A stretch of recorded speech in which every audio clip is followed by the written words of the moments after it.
সুপ্রিয় দর্শক, আপনারা যারা এই মুহূর্তে আমার এই ভিডিওটি দেখছেন এবং যারা পরবর্তীতে দেখবেন, সবাইকে জানাই আন্তরিক সালাম ও শুভেচ্ছা।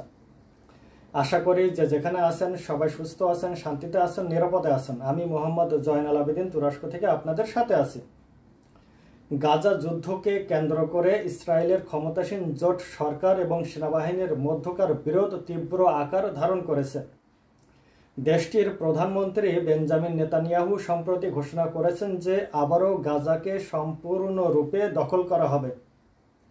তার এই ঘোষণার পরেই সেনাবাহিনীর প্রধান ইয়াল জামির প্রকাশ্যে এর বিরোধিতা করেছেন।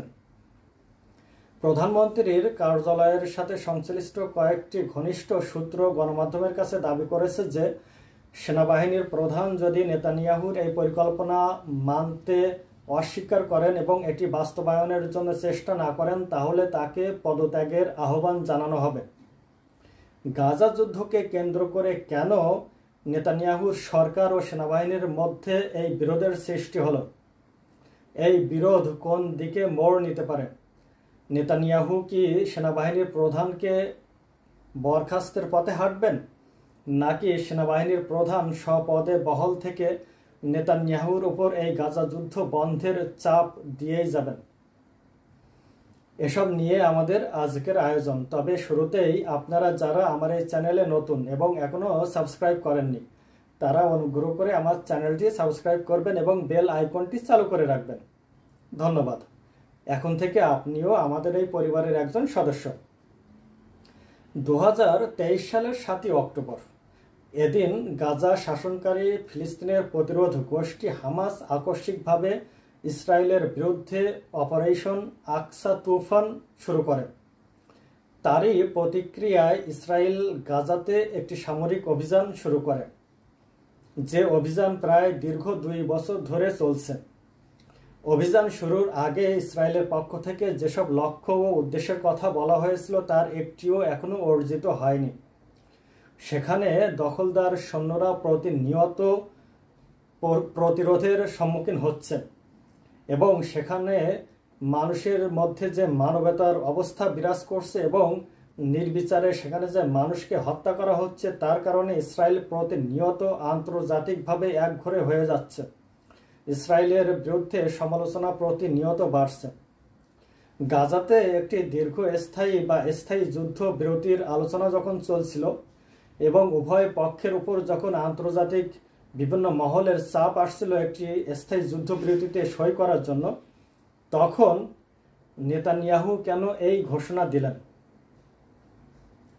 এবং এই ঘোষণার কারণে সেনাবাহিনীর সাথে কেন দ্বন্দ্বের সৃষ্টি হলো? মূলত নেতানিয়াহুর যে জোট সরকার, এই জোট সরকারের শরিকেরা হচ্ছে কট্টর ডানপন্থী। তারা চায় গাজাকে স্থায়ীভাবে দখল করে সেখানে ইহুদিদের জন্য বসতি স্থাপন করতে। অন্যদিকে নেতানিয়াহু কিন্তু তার রাজনৈতিক ক্যারিয়ারকে দীর্ঘায়িত করার জন্য এই যুদ্ধ বন্ধে রাজি হচ্ছেন না। সব মিলিয়ে রাজনৈতিক নেতৃত্ব যখন যুদ্ধকে চালিয়ে যেতে চাচ্ছে, তখন সেনাবাহিনী ভিন্ন চিন্তা করছে। সেনাবাহিনী চাচ্ছে এই যুদ্ধ বন্ধ করতে বা এই যুদ্ধের ব্যাপারে একটি সুনির্দিষ্ট পরিকল্পনা প্রণয়ন করতে। সেনাবাহিনীর দাবি হচ্ছে গাজাতে এভাবে যদি অন্তহীন একটি যুদ্ধ চালিয়ে যাওয়া হয়, তাহলে সেখানে দীর্ঘমেয়াদী একটি দখলদারির অবস্থা সৃষ্টি হবে। এর ফলে সেখানে ইসরায়েলি সৈন্যদের জীবন বিপন্ন হবে। আন্তর্জাতিকভাবে ইসরায়েলের অবস্থান আরও দুর্বল হয়ে যাবে। এজন্য সেনাবাহিনী মূলত দাবি করছে যে এই যুদ্ধের ব্যাপারে একটি সুনির্দিষ্ট লক্ষ্যমাত্রা প্রণয়ন করা হোক, একটি কৌশল প্রণয়ন করা হোক। গাজা যুদ্ধ শেষ হলে এই অঞ্চলকে বা এই গাজাকে কারা শাসন করবে সে ব্যাপারে একটি সুনির্দিষ্ট কৌশল প্রণয়ন করা হোক, পরিকল্পনা প্রণয়ন করা হোক। কিন্তু নেতানিয়াহুর সরকারের পক্ষ থেকে এই ব্যাপারে এখনো সুনির্দিষ্ট কোনো পরিকল্পনা সেনাবাহিনীর কাছে হস্তান্তর করা হয়নি। এখানে মূলত যে গুরুত্বপূর্ণ ফ্যাক্টরটি কাজ করছে তা হলো রাজনৈতিক নেতৃত্ব ও সামরিক নেতৃত্ব সম্পূর্ণ ভিন্ন দুটি মোটিভেশন নিয়ে কাজ করছে।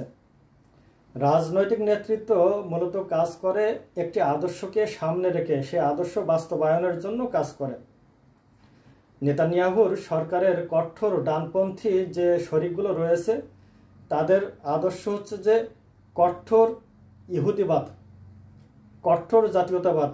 গাজাকে দখল করে সেখানে ইহুদিদের বসতি স্থাপন করে তাদের লক্ষ্য। অন্যদিকে সেনাবাহিনী মূলত পরিচালিত হয় বাস্তবতার নিরিখে। তারা যে সিদ্ধান্তগুলো নেয় সেগুলো হচ্ছে বাস্তবতার আলোকে। দেশের জাতীয় নিরাপত্তা রক্ষার জন্য, দেশের জাতীয় স্বার্থ রক্ষার জন্য তারা বাস্তবসম্মত সিদ্ধান্ত নিয়ে থাকে। এখানে আদর্শের কোনো স্থান নেই, আবেগের কোনো স্থান নেই। মূলত পরস্পর বিপরীত ধর্মী এই যে অবস্থান, এই অবস্থানের কারণেই কিন্তু নেতানিয়াহুর সরকার ও সেনাবাহিনীর মধ্যে বিরোধের সৃষ্টি হয়েছে। নেতানিয়াহুর সরকারের যে অন্যতম শরিক এবং জাতীয় নিরাপত্তা মন্ত্রী ইতামের বেন-গভির তিনি সেনাবাহিনীর প্রধানকে আহ্বান জানিয়েছেন যে তিনি যাতে নেতানিয়াহুর সরকারের প্রতি আনুগত্য প্রদর্শন করেন, সরকারের এই সিদ্ধান্তকে মেনে নেন এবং এই সিদ্ধান্ত বাস্তবায়নের জন্য চেষ্টা করেন। অবশ্য নেতানিয়াহুর ছেলে ইয়াইর নেতানিয়াহু তিনিও কিন্তু সেনাবাহিনীর প্রধানের ব্যাপক সমালোচনা করেছেন। তিনি বলেছেন যে সেনাবাহিনীর প্রধান একটি সামরিক অভ্যুত্থানের কুইয়ের চেষ্টা করছেন এবং এই বেসামরিক বা রাজনৈতিক নেতৃত্বের প্রতি যে দায়বদ্ধ থাকার বিষয় রয়েছে সেটিকে তিনি এড়িয়ে যাচ্ছেন বা অবহেলা করছেন। যখন সরকারের পক্ষ থেকে এভাবে সমালোচনা করা হচ্ছে, তাকে সরাসরি আনুগত্য প্রদর্শনের প্রমাণ দিতে বলা হচ্ছে, তখন সেনাবাহিনীর প্রধান কিন্তু তিনি তার সিদ্ধান্তে অটল রয়েছেন। তিনি বলেছেন যে নেতানিয়াহুর এই সিদ্ধান্ত তিনি মেনে নেবেন না যতক্ষণ পর্যন্ত না গাজা যুদ্ধের একটি সুনির্দিষ্ট পরিকল্পনা প্রণয়ন করা হয়। তিনি বলেছেন যে সেনাবাহিনী একটি পেশাদার বাহিনী, দেশের জাতীয় নিরাপত্তা রক্ষার জন্য এই বাহিনী কাজ করে থাকে। এজন্য এই বাহিনী কোনো আবেগতাড়িত বা রাজনৈতিক কোনো সিদ্ধান্ত বাস্তবায়নের জন্য কাজ করবে না। প্রিয় দর্শক, গাজা যুদ্ধ নিয়ে যখন আন্তর্জাতিকভাবে ইসরায়েলের ওপরে চাপ বাড়ছে, তখন অভ্যন্তরীণভাবেও কিন্তু দেশটির রাজনৈতিক ও সামরিক নেতৃত্ব দ্বিধা বিভক্ত হয়ে পড়েছে। এই দুই নেতৃত্বের মধ্যকার দ্বন্দ্ব কোন দিকে মোড় নিতে পারে, এই ব্যাপারে আপনাদের মতামত কি? আপনারা আপনাদের মতামত জানাতে ভুলবেন না। যদি ভিডিওটি আপনাদের পছন্দ হয়ে থাকে তাহলে অবশ্যই লাইক করবেন এবং শেয়ার করে অন্যদের জানার সুযোগ করে দেবেন।